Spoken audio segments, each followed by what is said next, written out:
राजमहल हवेली में हमारी पहली रात एक डरावनी याद छोड़ गई थी।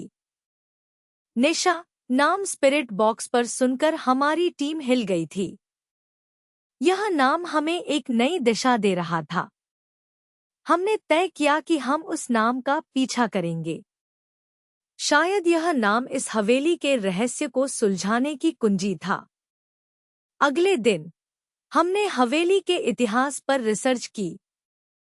पुराने अभिलेखागार में हमें निशा नाम की एक छोटी बच्ची का जिक्र मिला, जो दशकों पहले इसी हवेली में रहती थी और 7 साल की उम्र में रहस्यमय तरीके से गायब हो गई थी। उसका शरीर कभी नहीं मिला। परिवार ने दावा किया कि वह भाग गई थी, लेकिन अफवाहें कुछ और ही कहती थी। हम निशा के कमरे की तलाश में निकले। हवेली के ऊपरी माले पर एक छोटा सा कमरा मिला, जो बाकी कमरों से ज्यादा वीरान और उदास लग रहा था। धूल की मोटी परत, टूटे हुए खिलौने और एक छोटी सी टूटी हुई गुड़िया। वही गुड़िया जो पिछली रात नीचे हॉल में मिली थी। मीरा ने गुड़िया को छुआ। अचानक कमरे का तापमान तेजी से गिरा। हम सब ने ठंडक महसूस की। ईएमएफ डिटेक्टर की सुई पागल हो गई।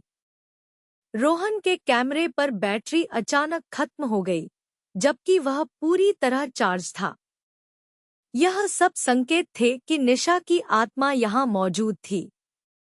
निशा, क्या तुम यहाँ हो? आर्यन ने धीमे स्वर में पूछा। कमरे में हवा नहीं थी, फिर भी एक पुराना झूला धीरे धीरे हिलने लगा। क्या तुम्हें न्याय चाहिए, निशा? मीरा ने पूछा। स्पिरिट बॉक्स पर एक तेज आवाज आई। उसे मार डाला। हमारे रोंगटे खड़े हो गए। किसने किसे मार डाला? यह आवाज बहुत गुस्से में थी। अचानक कमरे की खिड़की तेजी से खुली और फिर धड़ाम से बंद हो गई। चारों तरफ धूल उड़ने लगी। एक अदृश्य शक्ति ने हमें घेर लिया था। अचानक मीरा चीख पड़ी। कोई मुझे खींच रहा है। वह पीछे की ओर जोर से खींची गई और दीवार से टकराई। उसके हाथ पर लाल निशान उभर आए थे। हम तुरंत उसकी मदद के लिए दौड़े। तभी रोशनदान से एक भयानक, डरावनी आवाज गूंजी। तुमने उसे मेरा राज बताने की कोशिश की। अब तुम सब मरोगे। यह आवाज किसी बच्चे की नहीं थी।